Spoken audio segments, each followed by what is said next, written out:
हाँ तो hey guys, आज की वीडियो में आपका फिर से एक बार स्वागत है। तो आप जरा यहाँ पे सेटअप जरा आपको अलग लग रहा होगा। ये बोर्ड था, ये अभी हॉरिजॉन्टल में चला गया, पहले वर्टिकल था। इसमें मैथ है ना। तो अपन आज का टॉपिक यार बाइनोमियल थ्योरम करेंगे। मतलब मैं भी अभी रिवाइज कर रहा था, तो आपको भी आपका फ़ायदा हो अगर आपका बाइनोमियल थ्योरम चल रहा हो तो है ना। एक रिविजन लगती है तो अपन एक करते हैं अच्छे से बढ़िया, जिसमें आपका और मेरा दोनों का फायदा होना चाहिए। ठीक है, आज अपन कुछ क्वेश्चंस भी करेंगे। एंड टॉपिक यार मैंने सारे पेन की उठा लिए यार, मुझे कुछ गिने चुने ही पेन लगती है। जैसे कि मैं ये ब्लैक लूँगा और ये ले लेता हूँ। बाइनोमियल थ्योरम और परम्यूटेशन, कॉम्बिनेशन और प्रोबेबिलिटी, ये आसपास के ही लेसन होते हैं तीनों। तो मतलब इसमें कॉम्बिनेशन लगता है बाइनोमियल में। ठीक है, चलो फिर देखते हैं, आज की वीडियो स्टार्ट करते बिना किसी देरी के। चलो, बाइनोमियल थ्योरम। ठीक है, ज़रा सेटअप आपको अलग लग रहा होगा, शायद हो सब कुछ शूट हो रहा हो। अभी मैंने एलिप्स का वीडियो डाला, पता नहीं अब आज ही डाला है और आज ही मैं शूट कर रहा हूँ ये वीडियो। तो देखते हैं, पता नहीं कितने व्यूज़ आएंगे। तो बाइनोमियल थ्योरम, व्यूज़ से काम नहीं है हमें, मतलब इनको फ़ायदा हुआ वो हमें देखना है। ठीक है, बाइनोमियल थ्योरम, इसके अंदर जो वर्ड है बाइनो यानी टू, और मियल यानी टर्म, यानी टू टर्म्स के साथ अपन को ये करना है। ठीक है, ओके ओके ओके ओके। तो इसके अंदर यार इम्पोर्टेंट होता है बाइनोमियल थ्योरम। मैंने बहुत सारे मतलब बार, जब मैंने स्टार्टिंग में देखा था तो बाइनोमियल थ्योरम में ये समझता था कि ए प्लस बी का होल स्क्वायर वगैरह। ठीक है, तो देखा जाए तो वो भी होता है। तो ए प्लस बी का होल स्क्वायर यानी क्या होता है, A square plus two A B plus का बी स्क्वायर होता है। आई होप ये सब शूट हो रहा हो अच्छे से। अगर आपको थोड़ी दिक्कत जा रही है तो आप कुछ नहीं, थोड़ा जूम करके ट्राई कीजिए, है ना। वो यूट्यूब पे जूम होता है आई थिंक, है ना। नहीं तो मैं ज़रा देखता हूँ एडिटिंग के वक्त कुछ हो पाएगा तो, नहीं तो देख लो, ज़रा जुगाड़ मार दो अभी। तो बाइनोमियल थ्योरम ऐसे होता है। ठीक है, मतलब ये नहीं होता ऐसे नहीं होता, ये मैं बता रहा हूँ। देखो, जब जो पावर है अगर वो इवन है तो नंबर ऑफ टर्म्स ऑड आ रहे हैं, यानी तीन टर्म आ रहे हैं। और कभी भी जो पावर होगा उसमें ज़्यादा, मतलब वन प्लस टर्म्स आती है, यानी पावर टू है तो नंबर ऑफ टर्म्स थ्री, अगर पावर फोर आती है तो नंबर ऑफ टर्म्स फाइव। ठीक है, तो ये होता है। हाँ, तो इसके ऊपर यार तो आगे बढ़ेंगे अपन, ये अपना टॉपिक नहीं है अभी। अपना टॉपिक क्या है अभी अपना, इसके अंदर अभी चलने वाला है फैक्टोरियल नोटेशन। ठीक है, तो a प्लस एक्स की पावर n का ये क्या होता है यार, एक्सपांशन क्या होता है। ठीक है, वो होता है यार, देखो एक्चुअली, ठीक है बता ही देता हूँ अभी। एन सी जीरो ए की power N minus zero X की power zero plus N C one X की पावर, सॉरी एक्स नहीं वन, ये होता है यहाँ पे। ठीक है, ए की power N minus one into X की power one plus N C two A की power N minus two into X की power two and dot dot up to N C N A की power N minus N into X की power N. ठीक है, तो ऐसा होता है बाइनोमियल थ्योरम। ये तो मैंने एन टर्म तक है, ये सब कुछ चलता जा रहा है, मैंने ये छोटा सा आपको आइडिया बताया। ठीक है, ये होता है। तो ये अपन बाइनोमियल थ्योरम का अगर एक्सपेंशन चाहते तो ये ऐसे होता है। अब ये कैसा है, ये एनसी कैसे आया भाई, है कुछ कुछ को पता नहीं हो सकता, तो बताता हूँ। कॉम्बिनेशन एंड परम्यूटेशन का कंसेप्ट आता है इसके अंदर, क्योंकि मैंने एक HSC बोर्ड का मैंने वो चैप्टर थोड़ा देखा था, इसलिए थोड़ा मुझे पता है, पूरा नहीं पता, थोड़ा बहुत बता सकता हूँ। देखो, अगर मैं अगर कॉम्बिनेशन क्या होता है यार, कॉम्बिनेशन परम्यूटेशन आपने सुना ही होगा। परम्यूटेशन यानी अरेंजमेंट होता है, कॉम्बिनेशन यानी सिलेक्शन होता है। अगर मैं बोल रहा हूँ, अगर मैं कुछ ऐसा लिख रहा हूँ, NCN लिख रहा हूँ, सॉरी NCN नहीं लिख सकता, अच्छा नहीं लिखते, अपन इसको लिखते हैं NCR। ठीक है, NCR होता है, अच्छा है ना। तो NCR अपन जो लिखते हैं इसके अंदर, परम्यूटेशन कॉम्बिनेशन के अंदर भी लिखते हैं। NCR यानी क्या होता है, मैं आर चीजें सिलेक्ट कर रहा हूँ n में से। ठीक है, और जो r जो होगा उसकी लिमिट है ये, and r belongs to whole set. ये आपने पूरे बाइनोमियल में देखा ही होगा, ये r आता है। ठीक है, तो हाँ भाई शूट तो हो रहा है। आर कभी कभी एन के बराबर भी हो सकता है, पर मोस्ट ऑफ द टाइम वो एन से छोटा होता है। जीरो के बराबर हो सकता है, फिर जीरो से बड़ा हो सकता है। नेगेटिव में नहीं आएगा, कभी फ्रैक्शन में नहीं आएगा, ठीक है। इसीलिए मैंने होल नंबर बोला, क्योंकि इसके अंदर जीरो इंक्लूड हो रहा है। अगर मैं वन से स्टार्ट करता तो नेचुरल नंबर बोलता। और एन क्या है? एन नेचुरल नंबर है, ये एन जीरो नहीं चाहिए। और अगर जीरो, अगर सपोज मैंने ए प्लस एक्स की पावर जीरो कर दी तो ये इसका आंसर तो वन आ जाएगा, है ना। कि any to the any integer to the power zero या फिर any real number to the power zero is one, ठीक है। लॉज ऑफ इंडाइसिस के अनुसार अगर गए तो इसलिए ये होता है। अभी एनसीआर का एक फॉर्मूला होता है, वो होता है यार n factorial upon n minus r factorial into are factorial. ये कॉम्बिनेशन का फॉर्मूला है एक्चुअली। कॉम्बिनेशन यानी अगर मुझे चार चीज़ें दे रखी है और मुझे दो चीज़ें निकालनी है, तो मैं कैसे कैसे इससे निकाल सकता हूँ, है ना। दो, एक तो ये चीज़ ले लूँगा, फिर एक दो तीन में से कुछ एक ले सकता हूँ, फिर एक चीज़ ले लूँगा, फिर एक दो तीन में से ले सकता हूँ, फिर बीच की कुछ चीज़ें ले लूँगा। तो कॉम्बिनेशन मतलब मैं सिलेक्शन कैसे कर रहा हूँ, ठीक है। सिलेक्शन है ना, मतलब मुझे सिलेक्शन का ये क्या है, मेरा प्रकार क्या है ना। सिलेक्शन की प्रोबेबिलिटी भी बोल सकते हो। और परम्यूटेशन क्या होता है? अरेंजमेंट। अगर मुझे चार चेयर दे रखी है और मुझे चार लोग दे रखे हैं, चारों चेयर के ऊपर मुझे चार लोग बैठाना है, तो मैं कैसे कैसे प्रकार से उन्हें अरेंज कर सकता हूँ। एक पहले चेयर पे ये बंदा, दूसरे चेयर पे ये बंदा, या फिर उनको ऐसे अरेंज करके, है ना। तो देखा जाए तो उसका आंसर 4 फैक्टोरियल होता है, पर वो अलग कंसेप्ट है, वो तो मैंने ज़्यादा पढ़ा इसलिए मैं बता पा रहा हूँ। मतलब मुझे भी उसमें प्रॉब्लम आ रही है, ये बात नहीं। वो तो बात का बात है, जब मैं अपने इंस्टीट्यूट में सीख लूँगा तब अपन एक दूसरे को शेयर करेंगे, कोई बात नहीं। तो ऐसा रहता। तो ये रहता अपना expansion of A plus x की पावर एन का, और ये रहता एनसीआर का फॉर्मूला। अभी एनसीआर तो पता चल गया होगा आपको, ठीक है, ठीक है। और आर जो है कभी एन से बड़ा नहीं हो सकता, मतलब आप 5 चीज़ों में से 6 चीज़ें निकाल नहीं सकते, है ना। आपको आउटकम चाहिए 6, आपने इनपुट दिया है 5 का, हो सकता है कि नहीं, ठीक है। इसके अंदर तो कतई नहीं है, ठीक है। चलो आगे बढ़ते हैं। अब क्या बाकी है? हाँ, अब है भाई अपना, चलो ये तो समझ गए। अभी मैं आपको बताता हूँ यार, कभी कभी मैं बहुत बेसिक देखता हूँ अभी, क्योंकि यार हाई एंड वाला मेरे को खुद ही नहीं आता, ठीक है। बेसिक बेसिक में देखते क्या है। अगर मैंने बोला a प्लस बी का स्क्वायर, तो आपको पता ही होगा, तो सबको रटा रहता, A square plus 2ab plus का बी स्क्वायर। हाँ जी, 7 मिनट हो गई। अरे यार, a प्लस बी का क्यूब क्या होता है यार? A cube plus 3a square B plus 3ab square plus का बी क्यूब, ठीक है। ऐसी बहुत सारी पावर जा सकती है। अगर अभी मोस्ट ऑफ द टाइम आपको ये दोनों आइडेंटिटीज लर्न होगी, पर ए प्लस बी का पावर 4 कर दिया या फिर ए प्लस बी का पावर 5 कर दिया, उसके लिए और एक मेथड होती है जो इसके अलावा है, एकदम वो एकदम तगड़ी मेथड है। मतलब तगड़ी नहीं, उसको मैं बोलूँ, अगर ये देखा जाए तो वो मेथड है भी नहीं। उसको अपन बोलते हैं Pascal's triangle. Pascal, he was a mathematician, he was a great mathematician, contributed in algebra के अंदर उन्होंने काम किया है। पास्कल ट्रायंगल बना, और फिजिक्स में भी काम किया उन्होंने। पास्कल प्रेशर का ये रहता ना, यूनिट रहता है ना, तो उसके हिसाब से देखते हैं। तो एक्चुअली था क्या, मैं आपको बताता हूँ। देखो,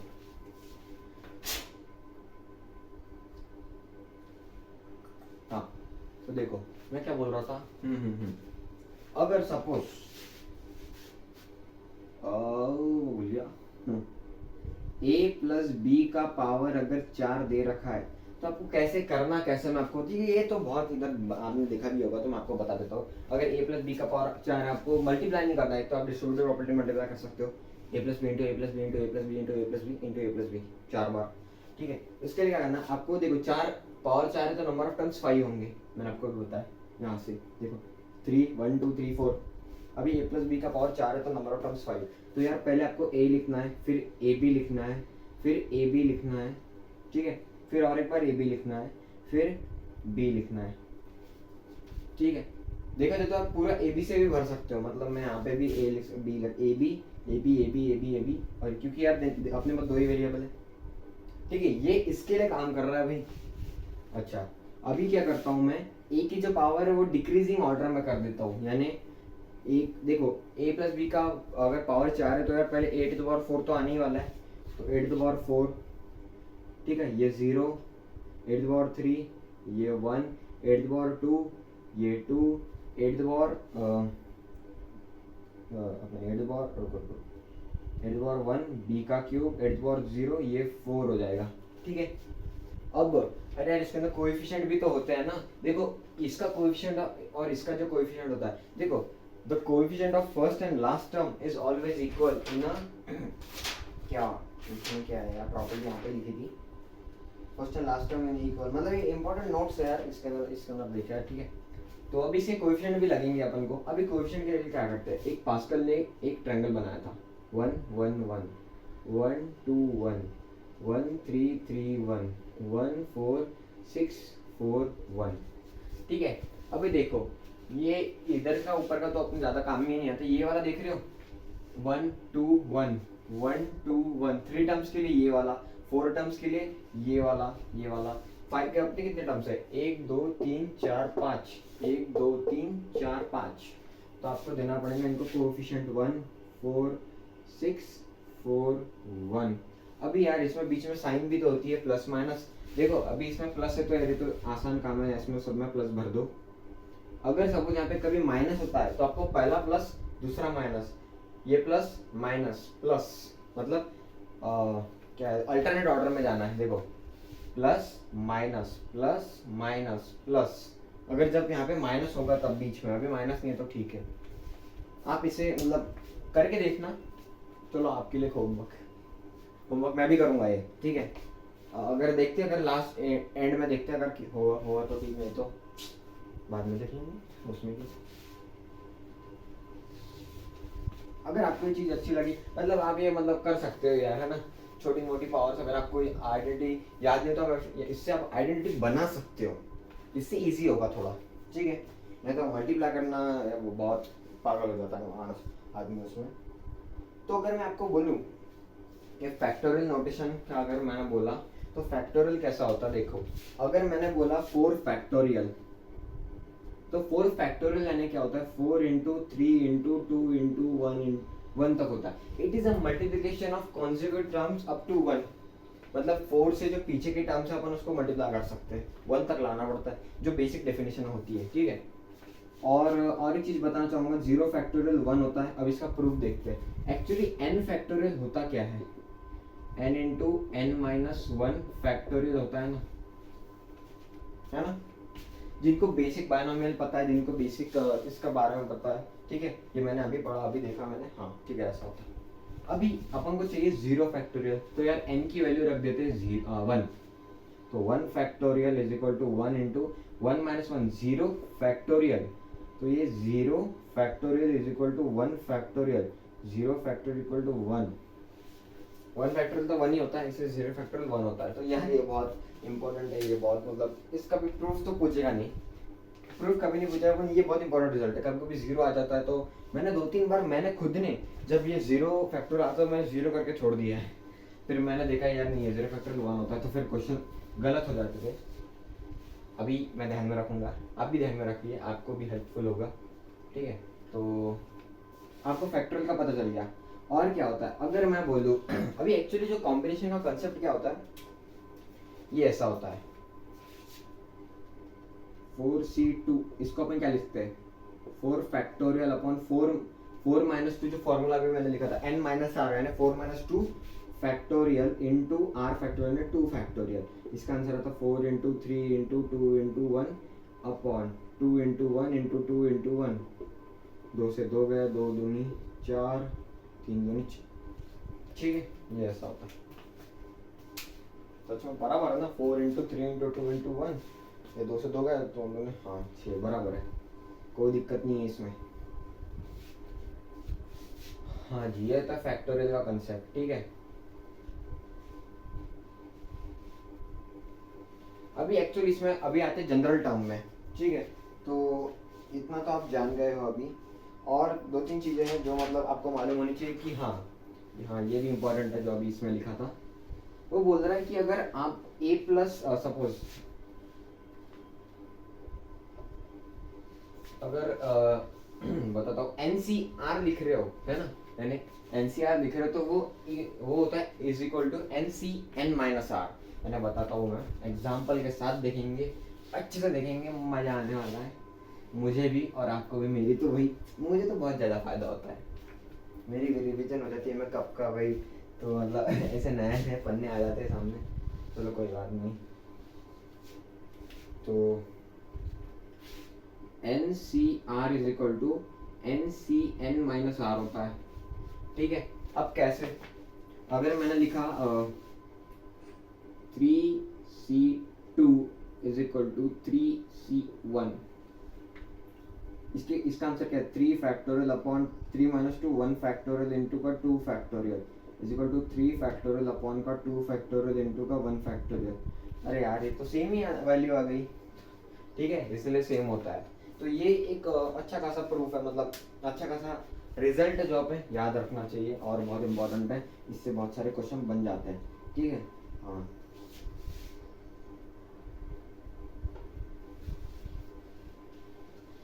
ठीक है। जो परम्यूटेशन को अपन NPR देखते अपन, वो बात का पार्ट है अपना, अभी इसमें है नहीं वो। चलो एक और एक फॉर्मूला होता है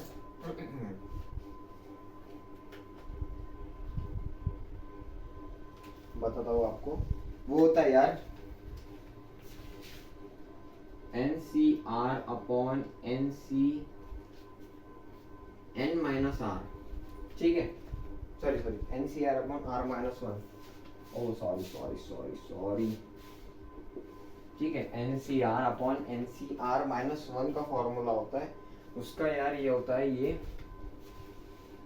n minus R plus 1 upon R, ये उसका रिजल्ट होता है। देख लो सब बराबर है क्या, हाँ एकदम परफेक्ट रिजल्ट है, यही रिजल्ट होता है। ये बहुत इंपॉर्टेंट रिजल्ट है, क्योंकि इसमें मतलब जब हम वहाँ पे क्वेश्चन कर रहे थे, आज की बात है, आज सुबह का, आज हम क्वेश्चन कर रहे थे, तो यार एक क्वेश्चन उसमें इस फॉर्मेट में था, ठीक है। तो आप देख सकते हो, अगर एक टर्म है जिसका आर जो है सपोज 7 है अपॉन NC, मतलब चलो एग्जाम्पल देख लेते हैं, इसका आंसर अभी आप बताना मुझे, ठीक है। 7C4 अपॉन 7C 4 माइनस 3 कर दूंगा ना, तो इसका आंसर क्या होगा, यानी 7 माइनस का 4 प्लस 1 अपॉन का 4, यानी इसका आंसर क्या है, 7 माइनस 4 3 प्लस 1 4/4, यानी इसका आंसर आता है 1। अब कैसे, इसको भी चेक करते हैं। 7C4 क्या होता है यार, पहली बात तो 7 फैक्टोरियल अपॉन का 3 फैक्टोरियल इंटू का 4 फैक्टोरियल, तो ये था 7 into 6 into 5 into 4 factorial upon का 3 इंटू 2 इंटू 1 इंटू का 4 फैक्टोरियल। तो आप ऐसे फैक्टोरियल से काट सकते हो, ठीक है। 3 1 जा 3 2 जा 5 2 जा 10 इंटू 7/2, तो ये 2 7 5 जा 35 इसका आंसर आ गया। अब 7C3 देखते हैं, इसका आंसर क्या है, 7C3 का 7 फैक्टोरियल अपॉन का 3 फैक्टो, ये रुक, 7 माइनस 3 4 फैक्टोरियल इंटू का 3 फैक्टोरियल। अब देखो यार दोनों आंसर इसके 35 आने वाला है। देखा जाए तो ये 7C4 यानी 7 में से मैं 4 उठा रहा हूँ, ठीक है। तो ये इक्वल है ना कि 7 में से मैं 3 को नहीं उठा रहा हूँ, है ना। 7 में से 4 चलेगा तो 3 बचते हैं, और 7 में से 3 चलेगा तो 4 बचते हैं। तो देख पा रहे हो, तो अपन उठा, देखो एक्चुअली क्या हो रहा है, 7 में से मैं 4 को सिलेक्ट कर रहा हूँ, यानी ये इक्वल है 7 में से मैं 3 को सिलेक्ट नहीं कर रहा हूँ, ठीक है। तो एक प्रकार की प्रोबेबिलिटी बन जाती है, और इन दोनों का रेशियो 1 आएगा, ठीक है। हाँ भाई मैंने इलिप्स का वीडियो बहुत है इससे डाला, प्लीज देख लेना यार, है? कि मुझे पता चले कि आपको हेल्प हो रही है कि नहीं, मेरी नहीं होगी तो कोई बात नहीं। हाँ चलो हाँ चलो आगे बढ़ते। जनरल टर्म क्या होती है यार, जनरल टर्म है ना, ये तो पूरे बाइनोमियल का बहुत हार्ट है, ये हार्ट। जैसे a प्लस एक्स की पावर n है, तो इसको मैं ऐसे लिख सकता हूँ, समेशन ऑफ r की वैल्यू 0 से n तक जा रही है, NCR a की power n minus r into X की पावर r, ठीक है, यही है। हाँ। अब हाँ ये पता है क्या है, ये अभी जो मैंने लिखा है, ये जो मैंने अभी स्टार्टिंग में यहाँ पे a प्लस एक्स की पावर n का ऐसा लंबा सा यहाँ पे लिखा था, यही उसका शॉर्ट फॉर्म है। समीशन दे दिया ना मैंने, अब तो बात ठीक है, अब तो बात चलती रहेगी। r की वैल्यू 0 डालना, फिर 1 डालना, फिर ऐसे n तक जाना, मतलब ये उसका जनरल फॉर्मेट होता है, ठीक है। तो फिर अगर मैं मुझे इसके अंदर देखो टर्म्स आती है, जनरल टर्म है ना इसके अंदर, इसका आंसर ये है भाई टॉपिक जनरल टर्म। भाई ये हो रहा ना भाई वीडियो शूट 20 मिनट का हो गया, जनरल टर्म होता है ये। पिछली बार मैंने जब इलिप्स का वीडियो देखा था तो मैं 2-2 मिनट बाद जब पीछे जा रहा था तो मैंने देखा वीडियो शूट ही नहीं हो रही, मोबाइल बंद पड़ा है। मैं उसके सामने कब से बोल रहा हूँ यार, कितना गलत लगता है ना। ठीक है, तो जनरल टर्म ये होता है। हाँ तो अभी आप आर की वैल्यू 0 डालो। अब चलो मुझे टर्म 1 चाहिए, उसके लिए मैं क्या करूँगा। टर्म 1 देखो उसका जो एक फॉर्मेट होता है उसका वो होता है यार, इसको जब आप इसके अगर कोई भी आपको टर्म चाहिए तो आप ऐसे लिखते हैं E R plus 1 is equal to summation of R is equal to 0 से N N C R A की power N minus R into X की पावर आर। एक्चुअली ये कोई भी टर्म अगर आपको निकालनी है, मतलब अगर मैंने बोला a प्लस बी का होल स्क्वायर है तो उसकी सेकंड टर्म क्या होगी 2ab, थर्ड टर्म हो जाएगी बी स्क्वायर, है लास्ट टर्म फर्स्ट टर्म हो जाएगी ए स्क्वायर। तो ये मुझे टर्म निकालने में बहुत हेल्प करता है फॉर्मूला। अगर फर्स्ट टर्म निकालनी है तो मैं r को प्लेस करूंगा 0, तो आप ऐसे निकाल सकते हो, आप पुट करके देख लेना। ठीक है, अगर मैं टी आर प्लस 1 फिर से कर रहा हूँ और मुझे चाहिए अभी सेकेंड टर्म चाहिए, यानी मुझे t2 चाहिए, इसमें इससे मुझे क्या मिलेगा t1 मिलेगा। अगर मुझे t2 चाहिए तो मैं r की वैल्यू 1 डालूंगा तो मुझे t2 मिलेगा। r 1 प्लस 1 2 हो जाएगा। फिर आप जिधर जिधर r है वहाँ पे आप ये r की वैल्यू यहाँ पे डाल देना और n की वैल्यू आपको दी होगी क्वेश्चन में मोस्ट ऑफ द टाइम। ठीक है, चलो यार 2-3 मुझे लगता है क्वेश्चन कर लेने चाहिए इसके ऊपर।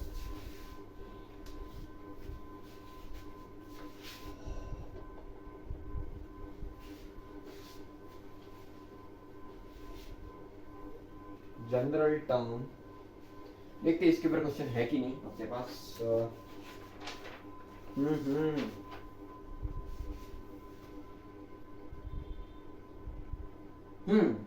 एक है, पूछ रहा है 6 term in the expansion of 2x square minus 1 upon का 3x स्क्वायर की पावर 10। ठीक है, इसका देखते हैं भाई, एक क्वेश्चन है जल्दी कर लेते हैं।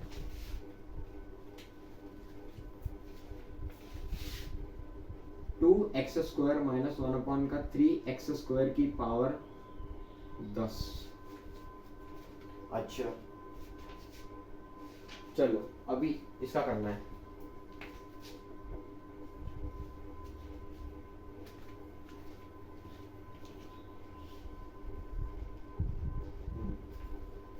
सॉरी मैं जरा अभी देखो हमारे पास n की वैल्यू क्या है 10 है, 10 है n की वैल्यू, और अपन को क्या चाहिए 6 टर्म चाहिए, तो अपन को चाहिए t6।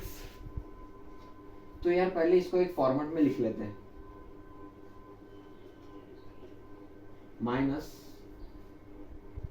3 की पावर 3x स्क्वायर की पावर माइनस 1 की पावर 10 चलेगा क्या। यार मैंने इसको ऐसे लिख लिया।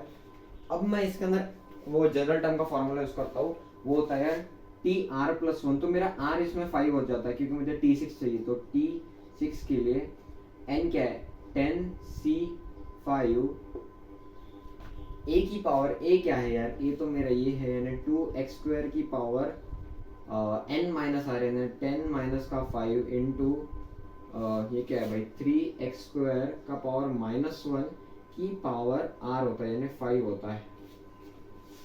ठीक है, तो यार ये हो जाएगा ऐसे 10c5 इंटू ये क्या हो जाएगा 5 हो जाएगा, तो 2 की पावर 5 इंटू एक्स की पावर 10 इंटू 3x स्क्वायर की पावर माइनस 5। तो ये हो जाएगा यार 10c5 इंटू 2 की पावर 5 इंटू एक्स की पावर 10 इंटू 3 की पावर यानी ये 1/3 हो जाएगा इंटू एक्स की पावर माइनस 10 हो जाएगा। तो देख सकते हैं x और ये तो कट गया है ना, तो ये क्या हो जाएगा, और ये 3 की पावर 5 है भाई, तो ये आता है 10c5 इंटू 2 की पावर 5 अपॉन 3 की पावर 5। अपन को वो पूछा है यार आंसर, एंड सॉरी मैंने जरा गलती कर दी, इधर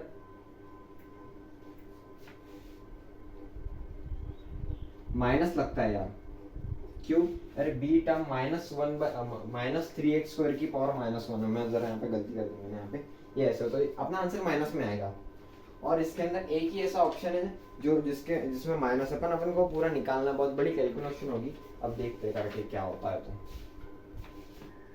माइनस में 10 फैक्टोरियल अपॉन का 5 फैक्टोरियल इंटू का 5 फैक्टोरियल इंटू 2 की पावर 5 यानी क्या होता है 32 होता है। 3 3 9 9 27 27 इंटू 3 स्क्वायर। ठीक है, इतना लिख देता हूँ। अब यार ये बड़ी गंदी गल है। 10 इंटू का 9 इंटू का 7 6 5 फैक्टोरियल अपॉन का 5 factorial into 5 factorial into 32 upon का 27 इंटू 3 इंटू का 3 देगा। पेन खत्म हो जाएगा छत से है। 5 से 5 गया। अब इसका आंसर है 10 फैक्टोरियल माइनस में आएगा तो ये 9 8 7 6 अपॉन का 5 into 4 into 3 into 2 into 1 into 3 into 3 into 27 into 32। ये बहुत गंदा कैलकुलेशन आने वाला है। ये कैलकुलेशन आपका आएगा माइनस, मैं डायरेक्ट आपको ऑप्शन बता देता, 896 अपॉन का 27 आएगा। मतलब ये जो 27 है ये अपना जिंदा रहेगा, बाकी सब कुछ कटने वाला है। और हाँ लगता तो है ही कटेगा, क्यों नहीं कटेगा भाई। हाँ ये 2 से ये 4 से 8 जाता, 3 से 9 जाता, 5 से 10 जाता, ये 2 से 32 जाएगा, 3 से ये 6 जाएगा है ना। और ये जो बचा मतलब 2 से जब जाएगा तो 16 आएगा है ना। तो कुछ ना कुछ इधर उधर कट जाएगा यार, जो कटेगा वो कटेगा। ठीक है तो जरा मैं पता है मैंने ज़रा इस समय गलतियाँ की है, शायद गलती भी हो सकती है मेरी। ठीक है चलो आगे बढ़ते हैं। अभी तो ये एक क्वेश्चन था, मतलब ऐसे प्रकार का क्वेश्चन आता, मतलब इतना सिंपल क्वेश्चन नहीं आएगा कि आपको ये दे रहा ये दे रहेगा है ना। तो इस क्वेश्चन से अपन को पता चलता है कि यार क्वेश्चन खतरनाक लेवल का आएगा। ठीक है चलो इसके अंदर जनरल टर्म तो हो गया, और क्या रहता है यार।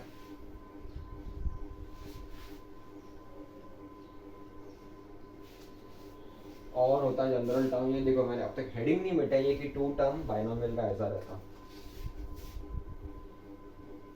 ठीक है तो आगे क्या रहती, जनरल टर्म रहती, और क्या रहता है। चलो ये तो क्वेश्चन है। हाँ मेंस के क्वेश्चन है इसके अंदर कुछ बहुत सारे। आगे का बता देता हूँ मैं आपको जरा।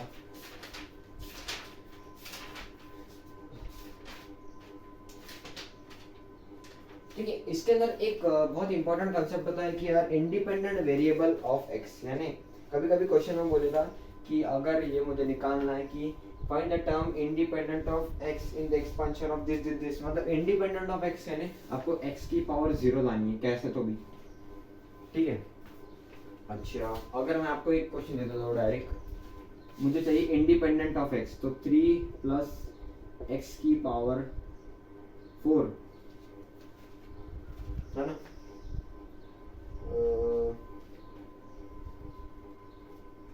अच्छा क्वेश्चन दूं क्या? हाँ चलो कोई नहीं, इसके अंदर ही करते हैं। तो फिर ये क्या हो जाएगा यार, NCR इंटू 3 की पावर 4 - R इंटू एक्स की पावर R।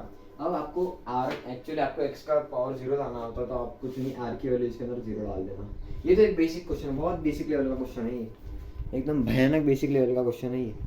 तो कितना हो गया 28 मिनट का हो गया। चलो यार बहुत ज़्यादा वीडियो हो गया। चलो आज की वीडियो के लिए इतना ही थोड़ा सा बता देता हूँ। इसके अंदर आपको कुछ नहीं R की वैल्यू डाल देना 4C0 3 का पावर 4 इंटू एक्स का पावर 0। इंडिपेंडेंट आपको क्या निकालना, find the term independent of x, यानी आपको टर्म यही निकालनी, इतनी ही पूछ रहा है वो, क्योंकि यार x की पावर 0 तो 1 होने वाला। आपको कैसे भी करके x का पावर 0 लाना है, आपको कैसे भी आप करके निकालना। तो मुझे लगता है आज के वीडियो के लिए इतना इंट्रोडक्टरी पार्ट ठीक है। मिलते हैं अगली वीडियो में, तब तक के लिए टाटा बाय बाय।